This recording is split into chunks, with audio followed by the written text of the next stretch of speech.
So, the thing about today, our emotions are amazing resources. They help us really learn about ourselves. Um, Sadness, which a lot of people are feeling a great deal of sadness, myself included, this week, based on just world events and events in Texas. It's just a very sad state for us. So, sadness is a primary emotion that we all feel at some point or another. Sadness can be mood altering and it's triggered by a variety of other emotions and situations. Sadness can make us feel blue. We want to be alone. We want to find comfort in our little pity pot. Have a little pity party, is what we used to say. And I find myself there sometimes, and I give myself, okay, I'm going to feel sorry for myself this morning, or maybe it's for a few minutes, or maybe it's an hour. It depends how sad I feel. So if you think about music, the genre of blues music, it was created from the sense of sadness in the lived experience. And man, there is no end to how many pieces of music have been written in the blues style. Sadness, it can be a melancholy state, and it's common to embrace as a backdrop and an undertone of your life. And it's not exactly where we want to live, but it is a portion of life we will experience at some point. When someone is sad, their heart hurts. A sense of gloom and doom lurks and looms. Someone who is sad can seem disinterested and melancholy, down in the dumps with despair. Grief or trauma can cause sadness and a sense of hopelessness that the circumstances will or can change for the better. Sadness can snowball into depression and become gripping and even crippling. We can feel frustrated that there is no end in sight and disappointed that things didn't turn out differently. Sadness can alter our mood, and we live from the place of despair. That's that low tide. There's a trio of emotions. They are called guilt, blame, and shame, and they are regularly partnered with sadness. Now, the best cure, and this is in my own personal experience, and it's in all of the teachings of Science of Mind, the best cure from sadness is to allow the wave to wash over us and pass. And surrender is the greatest practice in the midst of sadness. Surrendering to the moment, surrendering to the spirit, surrendering to the one, surrendering to God, however you want to think about it. Try to find a space of love and compassion for ourselves and others. Be easy and gentle when in that space of sadness. Be easy to yourself. Instead of berating yourself for being sad, you have to allow yourself to feel it. Because it can make you sadder and even angry. And that's okay too. You have to feel that. You have to allow that to wash over you and then surrender. Be in the space of grace when experiencing sadness, even though it may feel ungraceful. It may not feel good at all, but it's a great place to go. Allow glimmers of hope and love to peek through and carry you to dry land where you can get your footing, where you can put your feet back on the ground. I personally think of sadness as a tool, and even anger as a tool, because anger is part of that trio, right, of sadness. But for me, anger forces me to either take action or to surrender, which is an action. And I don't see anger as necessarily a bad thing. It can be, but anger can actually be a tool that you can use to help yourself. Um, So here's our trio of sadness. The trio helps to justify the outcome of the emotion. When we feel guilt, it makes us sad. When we're blaming ourselves, it can make us sad. When we feel shame, it can make us sad. The trio detours into sadness and often comes together as a package deal. We feel guilt when we've done something we regret. Reflection on the situation can lead to changed behavior and perhaps even an apology. We place blame when we're not willing to look at our part in any situation and when we do not take accountability for our own actions. We feel shame when we've done or said something that can be considered inappropriate. The key is to be aware of these pitfalls and not allow to stop the flow. Perhaps a pause in our flow is good for reflection and course correction as appropriate. In life, every single moment is an opportunity for growth and for change. Every moment. Sometimes we just need to let the sting of a situation subside a bit and our bruised egos heal in order to find the lesson to learn and to move through. Grief can be gripping. When we experience it, we often feel the situation is beyond our control. With grief comes loss and an extreme sense of distress and sorrow. We often feel helpless and hopeless. That low tide, the boat tied out there, can't go anywhere, it's tied to the ground. There are a variety of things that cause grief, like death or loss or extreme sadness. Some people have an acute sensitivity of empathy to others that can actually paralyze them. Some situations causing grief are so gripping that we simply have to cry, wail, or scream through it for some relief. I've been there, have you? These are various stages of grief that can arise, such as shock and denial, pain, anger, depression, bargaining, and acceptance. Being aware of these stages and that we can swing through any of them and even repeat them as often as we need to as we process this grief, it's helpful in allowing the space and giving us our space to grieve. Being gentle and tender with oneself through grief is absolutely critical.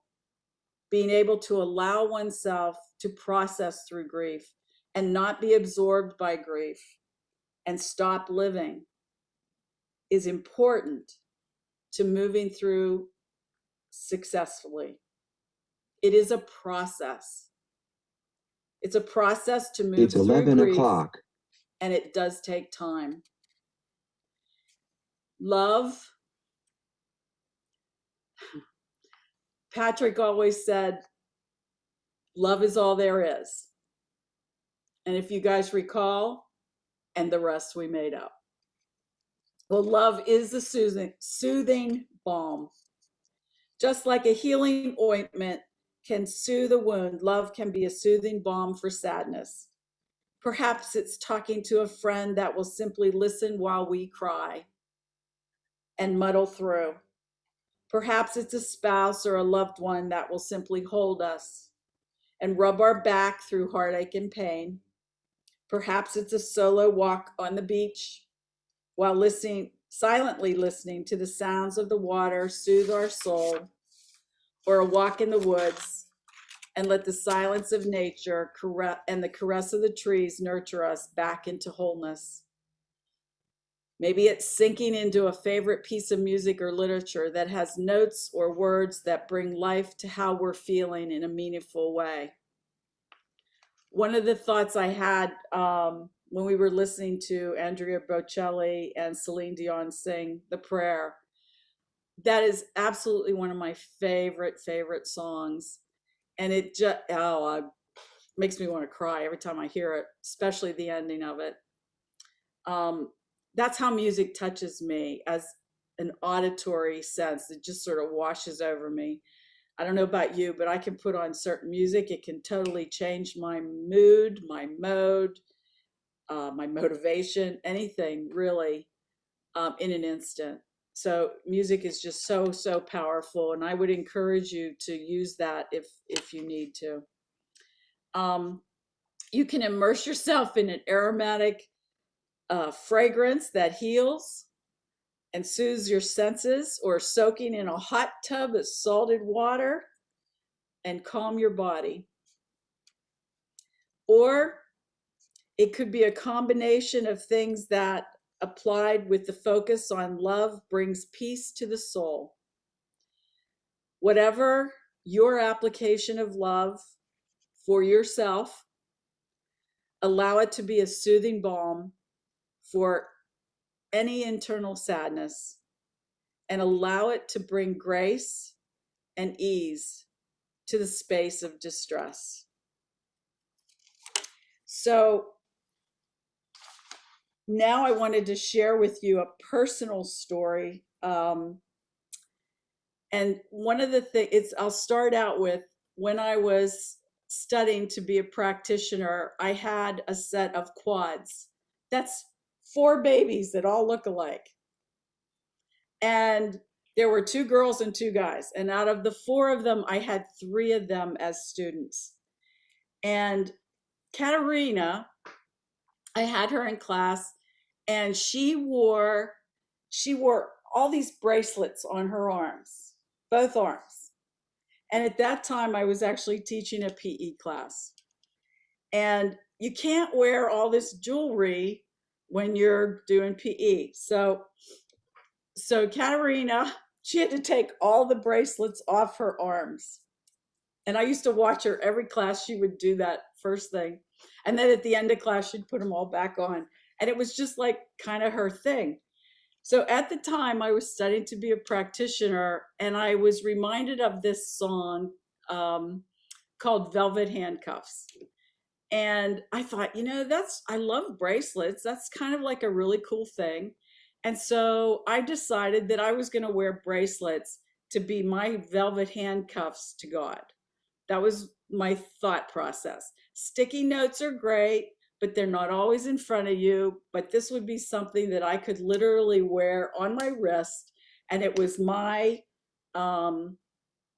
my velvet handcuff. Just a little reminder of, no matter where I was, what I was doing, I was tied to God in oneness. And so I began wearing bracelets all the time. And people started noticing. They're like, "You never without bracelets on your wrist." I'm like, "Yeah, I just like them." I never really confessed why I did it. So somewhere along the line, in the past few years, probably from COVID, I decided, I first of all, I haven't cut my hair, you guys. I haven't cut my hair in almost 2 years since COVID. Um, Life changed for everybody. It just did. And I didn't put my bracelets on anymore. It was not a big deal to me. It was just, I don't need them. Well, my sister and I went to Ecuador, um, in December. And as many of you know, while we were there, I did break my ankle. It was not fun when that happened, but okay. So I break my ankle, and I get rescued on a stretcher. They put me on the boat that we were on for our little cruise.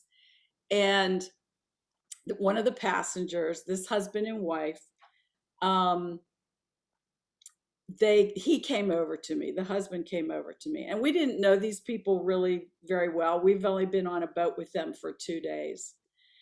And what happened was, he hands me a bag, 2 bags actually, of bracelets. And I went, okay. He said, "Look, I have a great friend. She came to me and she asked me for money. And I didn't really feel comfortable about just handing her cash. He said, but I told her that I would support her in her business. And so he bought all these bracelets from her so that she had cash, and he felt like he was doing something very positive for her. Well, he brings me these 2 bags of bracelets and he goes, "Here." And I'm laying there, and you got to imagine I'm crying, I'm kind of a mess because I'm in a lot of pain physically. And my vacation is over. And let me just go down the list of anger and sadness and that trio. Guilt, because it happened to me, so it ruined my sister's vacation, and the shame, and the whole 9 yards. So he hands me this bag of bracelets and he goes, "Take as many as you want." And so I actually put one on today, one of the bracelets that he gave me. But in that process, he gave me the bracelets, and then he goes, "I just want you to know that you are worthy." Well, that did it. And all I could think of was, this guy was, he was put here for me to experience this. So, so I wanted to share that with you about my bracelets. And during the evacuation, after that happened, to get to the airport is on a different island than where we were actually staying. And so we had to take a water taxi. So Nadia, you can put up the next slide. So the water taxi was very interesting. It's a 20-minute ride, a canal, if you will, between these 2 islands. And I had no crutches or anything. I had to be carried by 4 men, and you can see them there, the 4 men. And by the way, where we're standing, well, I'm sitting, they're standing, is the top of the boat. You can see that in the picture, loading the boat with me. And they loaded me on the boat with the luggage. There's about 50 people underneath the boat. We are on the roof, if you will. Excuse me. So, and they put me on this wooden chair, and you can see all the bags behind us there. I'm literally on the side of the boat. And so there was no way they could get me in the center of the boat so it would balance very well. The guy, I believe it's the guy in the yellow, he was the one who actually held the chair behind me as I was going to sit in this chair and cross the canal. Well, I was terrified. I'm not going to lie. I had my hands like literally gripping the chair behind me, and the guy is holding on to the chair behind me, and we take off. And you can see the channel there behind in the picture as well. It was a 20-minute ride to the other side, and this miracle happened. We got about, I don't know, maybe a third of the way across. And I just realized, first of all, I didn't have any more strength to hang on to the chair. And so I literally surrendered. I let go. I thought, if I fall off this boat, I do know how to swim, so I probably won't drown. It'll hurt, but I probably won't drown. I'll be okay. The guy will probably grab me. I'm in good hands. I literally let go, let God.